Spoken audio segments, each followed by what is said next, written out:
Onde mandi lama bana. Lagi-lagi gue menghela napas untuk yang keratusan kalinya sebelum gue memulai cerita gue di setiap video yang gue sampaikan. Dan itu sebenarnya tidak penting-penting amat dan lu harus menatap wallpaper gue yang itu-itu aja, lalu lu nanti komentar di kolom komentar, loh bang kok wallpapernya kagak rem lagi gitu kan. Ah iyalah, gak usah dipikirin ya minasan. Jadi untuk video kali ini gue mendapatkan berita yang sebenarnya bikin gue obang abing subut ya kan. Habis itu gue lihat Nekopoy juga tidak enak lagi gitu kan. Habis itu lihat cowok ganteng juga tidak sedap lagi, dan juga lihat cewek dengan opai yang luar biasa milun-milun itu tetap aja masih tegang bro ya, namanya juga cowok kan. Dan ini adalah sebuah informasi yang menurut gue agak gimana gitu ya, karena gue memastikan thumbnail yang gue buat itu juga pasti overdosis juga gitu kan. Jadi gue mendapatkan sebuah berita di fanspage Otaku Anime Indonesia, ini lagi ya. Ya bagus lah, karena mereka selalu memberikan informasi-informasi yang luar biasa. Karena memicu kontroversi, penayangan anime Kaifuku Jujutsu no Yari Naosu dibatalkan di Jerman. Wow, bakal dibatalkan di Jerman coy. Ya. Mungkin teman-teman bakal kejang-kejang ya ketika membaca judulnya, wah ini dibatalkan, oh tidak, baru 2 episode, waifu gua belum nambah, gua mau lihat Flir dalam mode yang jauh lebih indah lagi.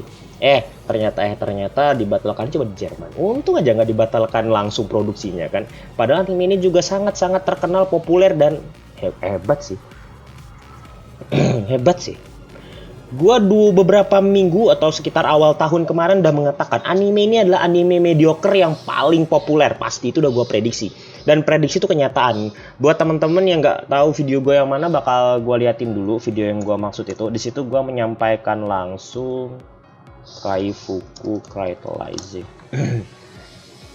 Yang mana ya? Nah yang ini, yang 1 minggu yang lalu. Oh baru 1 minggu ya. Karena ini gue membahas tentang episode 1-nya yang baru rilisnya. Jadi di video yang ini itu gue menyampaikan bahwa nanti ini anime bakal terkenal banget, bakal rame banget dibahas di musim ini.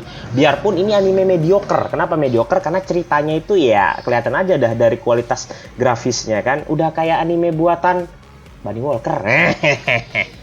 Tapi ini buatan TNK.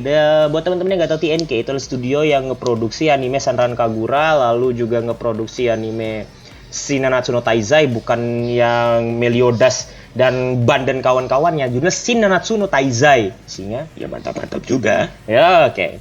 Jadi ketika gue mendapatin prediksi gue seperti ini dan melihat kenyataannya sekarang, gue nggak nyangka gitu kan. Ini anime bener-bener ada di puncak kimochian dia gitu.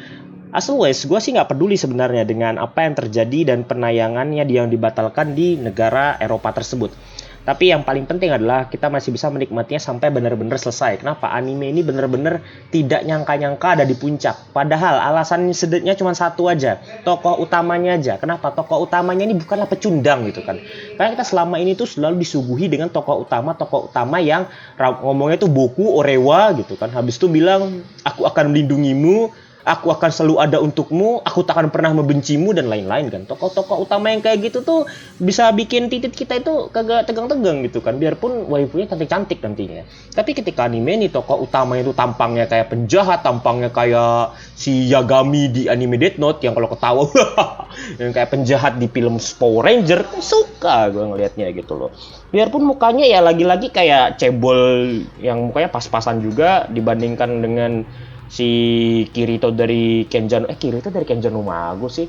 Tuh Shin dari Kenjan no Mago juga masih gantengan Shin dari Kenjan no Mago yang tampang-tampangnya gini-gini juga. Tapi dari tampang gini-gini juga itu menghasilkan sifat karakter yang gak kita duga-duga gitu kan. Gue sangat suka sama nih karakter. Jadi mau gimana pun ini menjadi karakter yang bener-bener gue sukai di musim ini. Gue sudah mengatakan itu semenjak gue di grup gua itu, di grup Crytalize YouTube Frame yang teman-teman bisa dapetin linknya di komentar, itu gua berpendapat ini karakter bakal jadi karakter yang paling memorable ya kan, dan ternyata benar. Padahal kalau dipikir-pikir ceritanya itu katanya mirip dengan Tate no Yusa, tapi gua lebih mirip dengan anime Fukatsu no Susuku apalah itu ya gua bahas itu ya, yang dia tuh sama-sama balas dendam. Jadi Kearu ini mirip banget dengan karakter bernama Raoul Evans. Ya, itu salah satu karakter gue banget juga yang dihianati oleh Tuan Putri dan sama-sama dihianati oleh Tuan Putri juga. Bedanya adalah di novel sebelah itu dia dihianati lalu dihabisin semua keluarganya di depan dia, lalu ketika dia masuk ke alam bakar dia minta tolong dihidupkan dengan kekuatan penuh dan jadi iblis beneran gitu kan. Jadi dia terakhir kembali sebagai seseorang yang tak terkalahkan dan menghabisi seluruh orang-orang yang dia benci.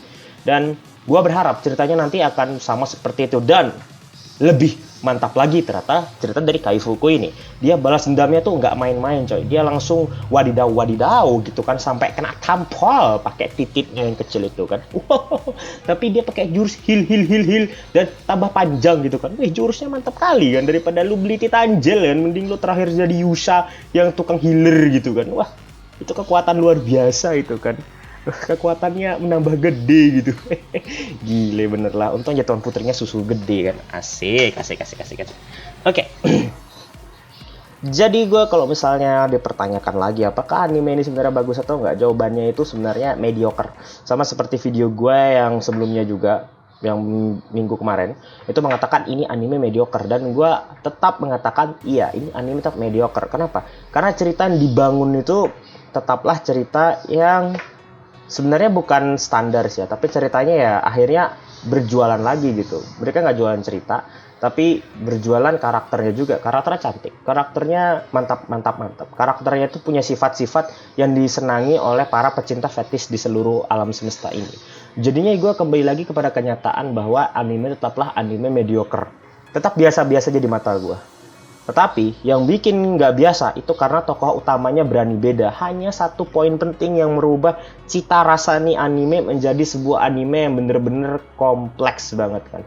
Dia tuh bener-bener melakukan apa yang harus dia lakukan. Jadi ketika anime seperti itu tidak ditayangkan lagi di negara sebesar Jerman, gua tidak ragu ya. Emang pada dasarnya ini anime keras banget gitu. Tokoh utamanya ini yang keras banget ini sebenarnya. Tapi ada Legend of Sodok-Sodokan itu keras juga sih ya. Aduh. Gue jadi kasihan loh sama tokoh utamanya. Oke lah, dia mantap-mantap sama semua pelayan-pelayan seksi itu. Tapi nanti dia ditusbol juga sama kesatria-kesatria kan. Kasihan gitu loh. Jadi dibanding kasihan, gue ngelawak gitu kan. Buset lah, ini karena kasihan gue ketawa gitu kan. Apakah gue psikotes ya? Bentar lah, gue ntar ke psikiater dulu dah. Gue nanya apakah gue psikotes atau psikotropika ataupun psikologika gitu kan. Ketawa mulu gue, kapan pintarnya. Oke. Jadi itu sekian dari gue. Thanks for watching my video. I'm CRY and see you next time.